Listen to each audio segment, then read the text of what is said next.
Hi, how's it going, everybody? We're at Modex 2024. I'm Alec Greb, CEO of Elite Automation. And we have Alejandro here with Festo. And he's going to take us through some of the cool technologies that Festo has. Festo has a ton of different things. They have servo drives, pneumatic valves, and Elite Automation, we use the Festo products on our systems and even deploy them in our existing systems, especially like servos and the pneumatic valves. So this demo is demonstrating a little bit of integration between Festo and multiple brands. We try to be agnostic in the market, which is important for us so we can work with everybody. In this case, what we wanted to show is how Festo can communicate directly and seamless with other brands. We are working with AUR and also ABB. So I'll walk you through a little bit how the technology is and how easy it is to communicate with both brands and also the Festo components. So let's just start from the UR side. The Universal Robot is basically a collaborative robot that you can program directly from the teach pendant. And what Festo did is we developed a software interface that runs directly on the teach pendant, so you don't have to run other platforms directly from the teach pendant itself. Everything runs directly and smoothly with the Festo drives. We can communicate with up to 4 servos directly to extend the reach of the robot. Because right now we use it a lot for machine tending, material handling, things like that. So one robot can kind of move around doing multiple operations. Yeah. And also we did a similar software for ABB. ABB runs on a little bit different platform, but the software interface is very similar on both. Everything runs directly from the teach pendant as an easy way to interface. For the 7th axis, right? The 7th axis is definitely something that's super useful for collaborative robots because they're still newer to the market. The reaches are limited, the payloads are limited, right? So a lot of times maybe you need a super short reach robot that has a high payload, but then you lose out on your reach. Exactly. So this gives you the ability to have a much further reach. And with this particular example here, it's not just a singular axis, but you have it on 2 axes, which gives you vertical reach as well as horizontal reach. Yeah, exactly. Actually, we have 4 servos directly attached to this. 4 servos. So vertical for material handling, horizontal for machine tending, for example. We also have this here. This is a rotary table. The idea for us is to show that the robot is completely independent working on this side, and the table is doing on his own operation. Yeah. For example, an operator can come and bring parts as the robot is doing something and then press the button. The robot will come, do something, and move away. Yeah. That's kind of the expandability of the robot itself and the reach, as you mentioned. Yeah. We do a lot in like the robotic welding space as well. So you always see like a dial table or a turntable. Exactly. This would be like a perfect example where you have an operator side and then a robot cell side where it can turn into that. So a little bit of a software interface. So what we wanted to do is show the operator how easy it is to interface. So from here, you have access to all 4 different servos. And from here, you can move to a particular location. Just gonna switch here. So here you can switch to multiple locations directly. So you don't have to do a lot of programming. Yeah. And if you want to teach additional points, you can just select the point you want and then teach. That's it. So you can jog to that point and then just teach it? Exactly, yeah. Gotcha. That's it, as easy as that. And also, can you do like direct entry as well? So that way you can like modify the position? Perfect, yeah, exactly. Yeah, you can select, for example, here, I can go and enter, punch a number.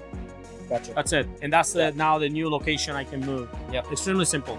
And that's something that's normally in robots, but like it's good to have that feature because if you're almost right at that exact optimal position, but you just want to add like a millimeter, 2 millimeters, so it's easier to do direct entry. Exactly, yeah. So that's what we do. And also from the programming point of view, we just develop a line where you can just call it from the programming node.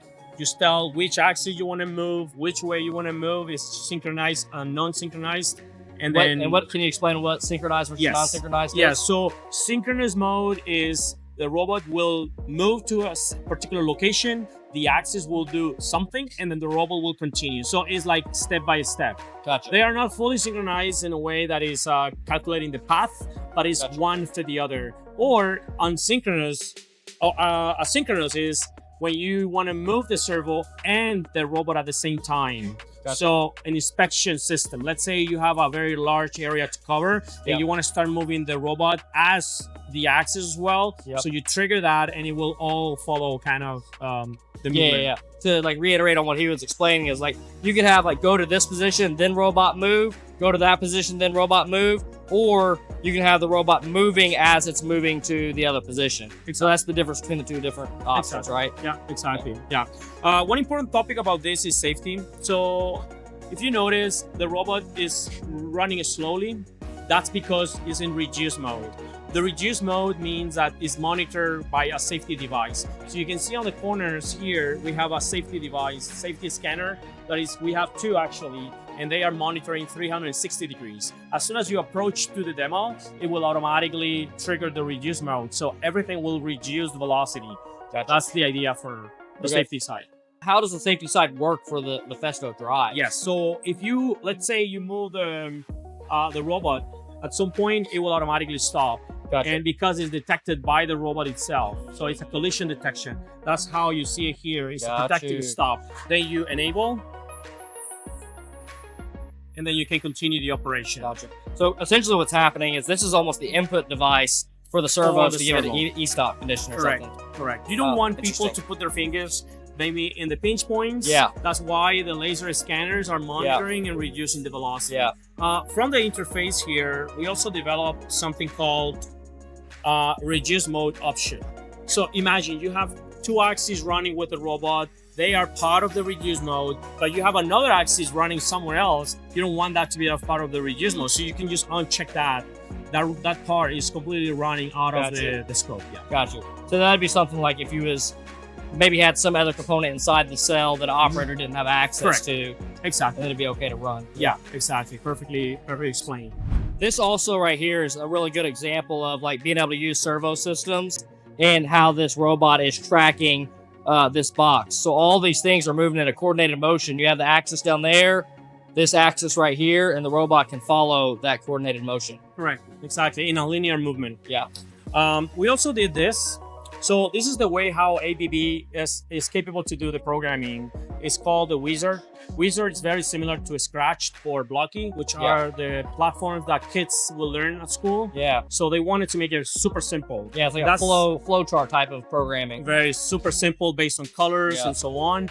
And then you can just punch which axis you want to move, where you want to go, and that's it. So everything else is covered by the programming itself.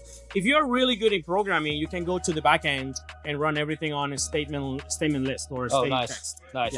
Yeah, I think that's important as well, because one thing, like, I'm actually a controls engineer by trade, and like that was one thing I really struggled with, like Universal Robot when it came to the market. It's like the logic got so simple that I'm trying to do this thing that they're not giving me the option to be able to do, right? Correct. So you can always go to the back end and run the code the way you want it. Yeah. Awesome.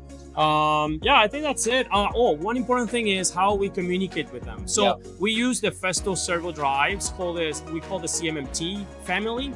That servo drive family is actually multi-protocol. So they communicate EtherCAT, Profinet, Ethernet IP, one single device. So you can just switch the protocol you want, and that's it. So one single family communicates with both type of different robots. Awesome. So on the ABB, we run on Ethernet IP, and on the Universal Robots, we run on Modbus TCP. Okay. Gotcha. So two different protocols to get to the same results. Nice. And as far as like user interface for ABB, how is that different from UR? With like changing positions and stuff like that? It's exactly the same. Like here you have a block, you select where you want to go with speed, acceleration, that's it. It's extremely simple. So it's just using the line that is provided. We actually developed this. This is done in JavaScript, and the front end is JavaScript, and also the back end is just pure statement list. So it's a combination between two different programming environments, but for the user, it's just one front end that they can interact with.